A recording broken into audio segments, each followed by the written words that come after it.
हरे कृष्ण मित्रों, अपना उद्धार होगा, कल्याण होगा, परमात्मा की प्राप्ति होगी, जीवन मुक्ति होगी। यह सब वास्तव में कृपा से होगा।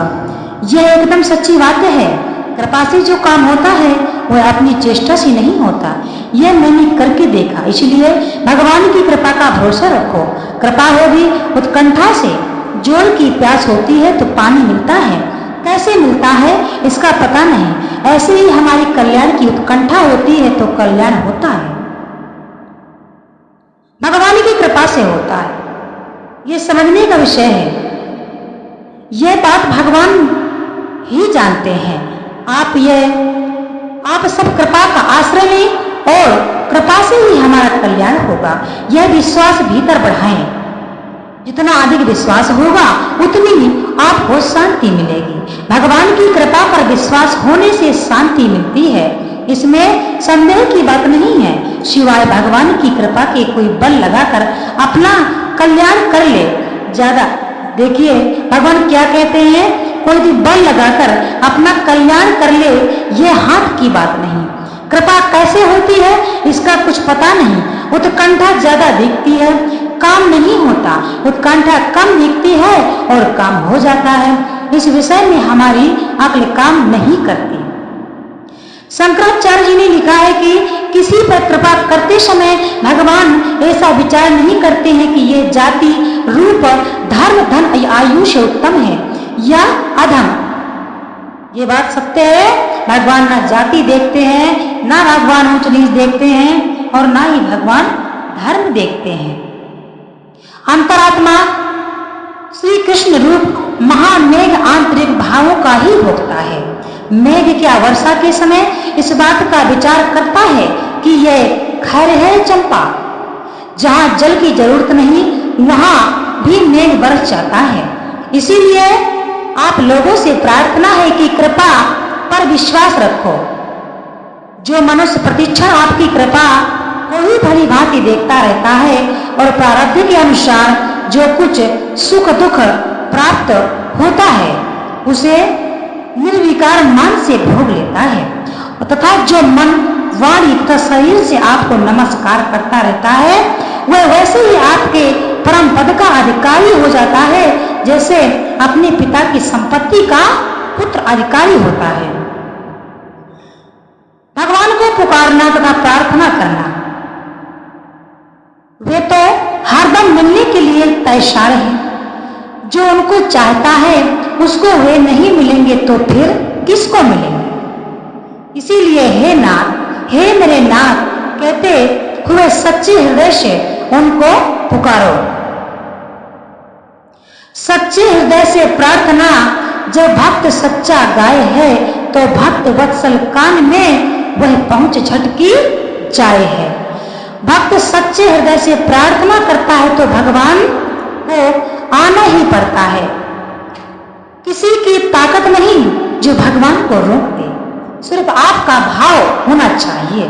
यद्यपि भीतर में राग, द्वेष, काम, क्रोध, मोह आदि प्रवृत्तियां रहने के कारण सच्ची प्रार्थना होती नहीं, फिर भी बार बार प्रार्थना करते रहो। जैसे मोटर को स्टार्ट करते समय बार बार चाबी घुमाते घुमाते कभी एक ही चाबी से मोटर स्टार्ट हो जाती है, ऐसे ही प्रार्थना करते करते कभी हृदय से सच्ची प्रार्थना निकलेगी तो एक ही पुकार से काम हो जाएगा।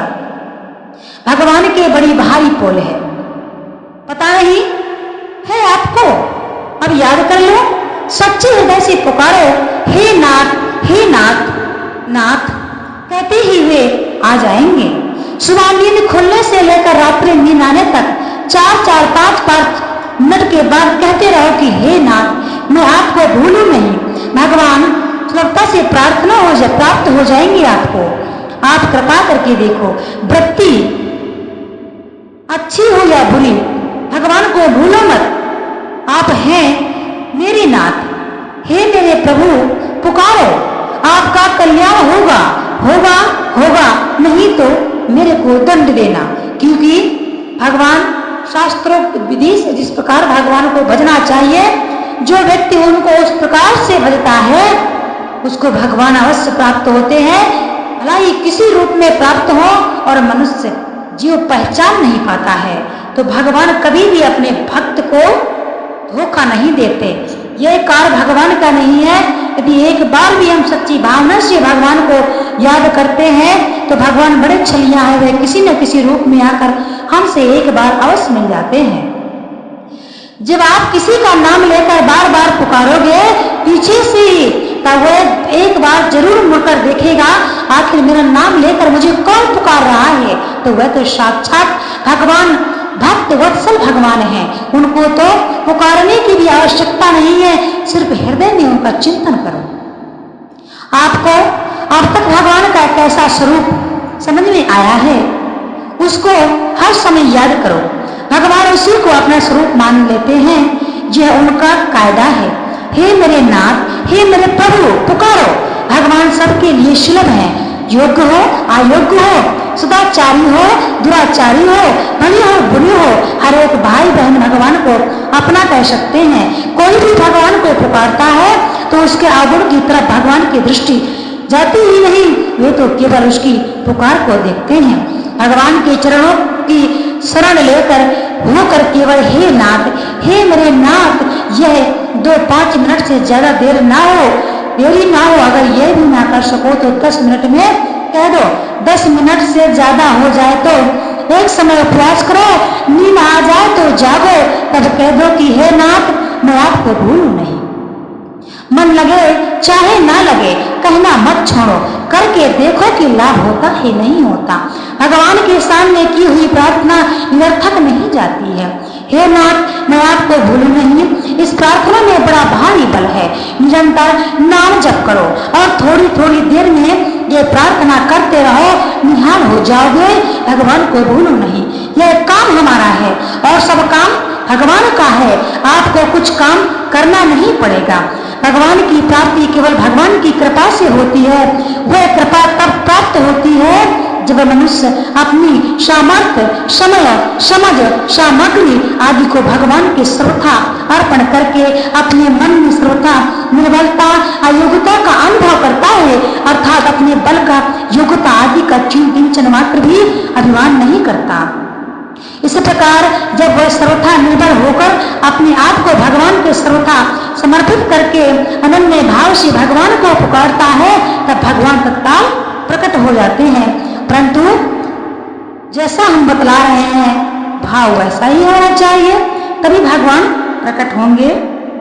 और जैसे बालक माँ को मानता है, ऐसे आप भगवान को मान लो। इससे आपके जीवन में फर्क पड़ेगा, भीतर से एक बड़ा संतोष होगा और शांति मिलेगी। अब रात देखिए, यहाँ पर भगवान ने माँ और बालक का उदाहरण दिया है। इस प्रकार से बालक को माँ दंड भी देती है, डांटती भी है, परंतु फिर भी वह बालक माँ के ही जाके